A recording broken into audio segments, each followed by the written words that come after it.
আলহামদুলিল্লাহ। এই শীতের সকালে আসলাম সিরাজগঞ্জের বাড়িতে আসছি। আমরা এখন যমুনা বহুমুখী সেতুর উপরে উঠবো। চমৎকার একটি ভিউ আপনারা দেখতে পাচ্ছেন।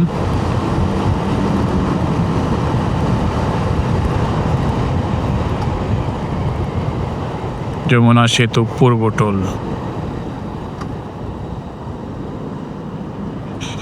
ওকে, একটা টোল দেবো এখন আমরা।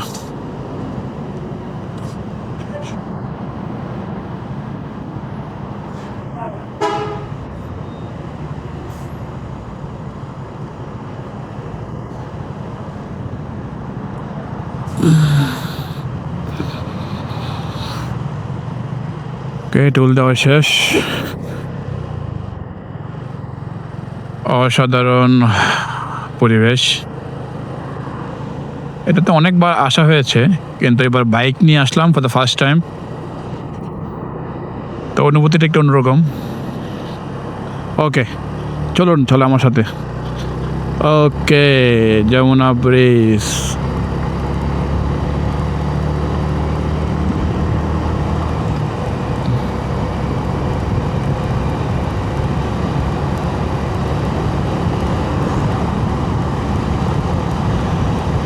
আলহামদুলিল্লাহ, যমুনা ব্রিজে চলে আসলাম, উঠে গেলাম।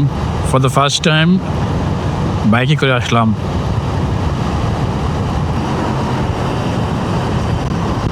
এটা ডান পাশে দেখতে পাচ্ছেন আপনারা, এটা হলো যমুনা রেল সেতু, ডান পাশে।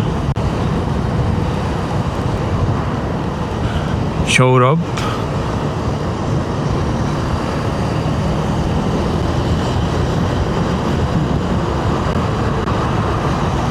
এই কনকনে শীতের মধ্যে আসলাম যমুনা সেতুর উপরে। এখন অন্যরকম একটা অনুভূতি। কুয়াশার কারণে অবশ্য কিছুই দেখা যাচ্ছে না, তারপরেও প্রথমবারের মতো যমুনা সেতুতে আসলাম বাইকে করে। অসাধারণ একটি অভিজ্ঞতা আমার কাছে। যদিও আমার হাত পা কাঁপতেছে শীতে, তারপরেও আমার কাছে এই অভিজ্ঞতা অন্যরকম একটা অভিজ্ঞতা।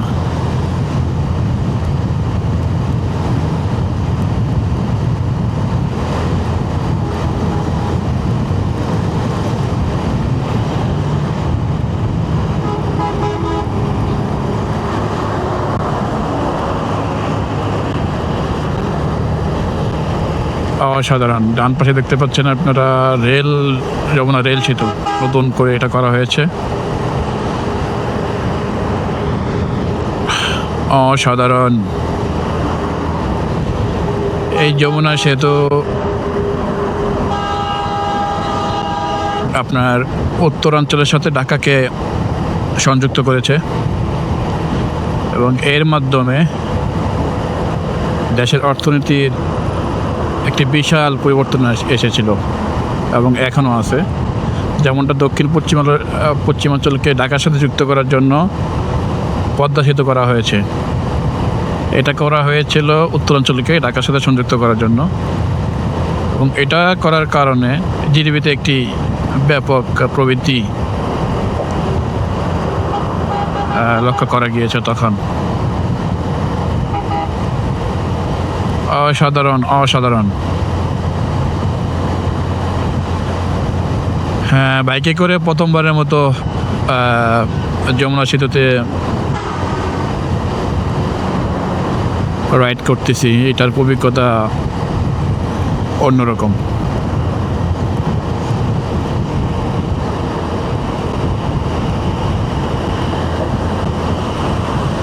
একটি অভিজ্ঞতা। যদিও চারপাশ, সামনে পিছনে সব দিকেই কিন্তু আপনার কুয়াশা ছাড়া কিছু নেই, মানে কুয়াশা আর কুয়াশা।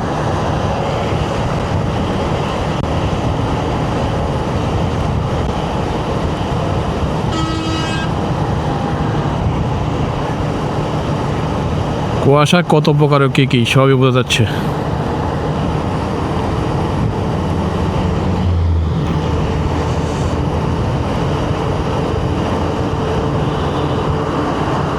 অসাধারণ।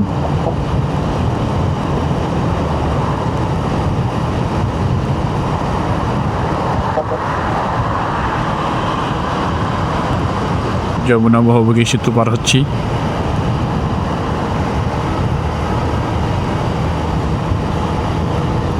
শুধু সেতুই দেখা যাচ্ছে, আর কিছুই দেখা যাচ্ছে না।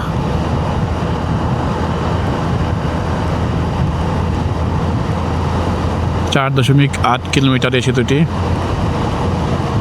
দীর্ঘদিন এটি ছিল সবচেয়ে দীর্ঘতম সেতু। এই যে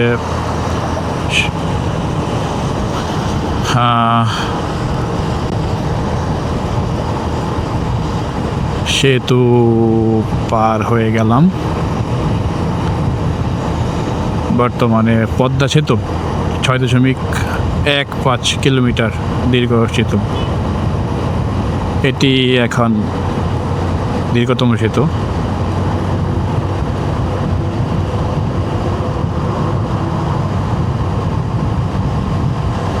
যমুনা পশ্চিম টোল প্লাজা, গুড বাই।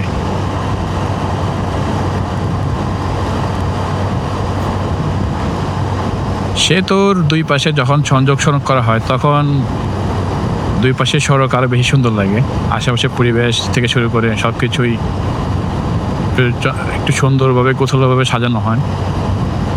যেমন পদ্মা সেতুর দুই পাশে কিন্তু চমৎকারভাবে রাস্তার সংযোগ সড়কগুলো করা হয়েছিল। পদ্মা সেতু পার হওয়ার পরে আপনার ভাঙা এখানে কিন্তু একটা বিশাল অন্যতম দৃষ্টিনন্দন একটি আপনার করা হয়েছে, কি বলে এটা, গোল চত্বর। ফ্লাইওভার দিয়ে গোল চত্বরগুলো করা হয়েছিল। অসাধারণ।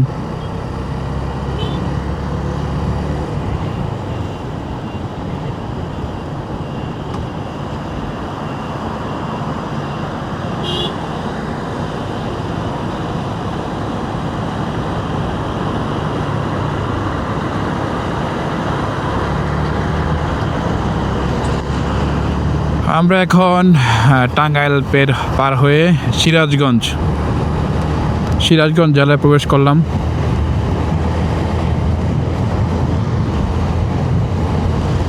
Saidabad rail station.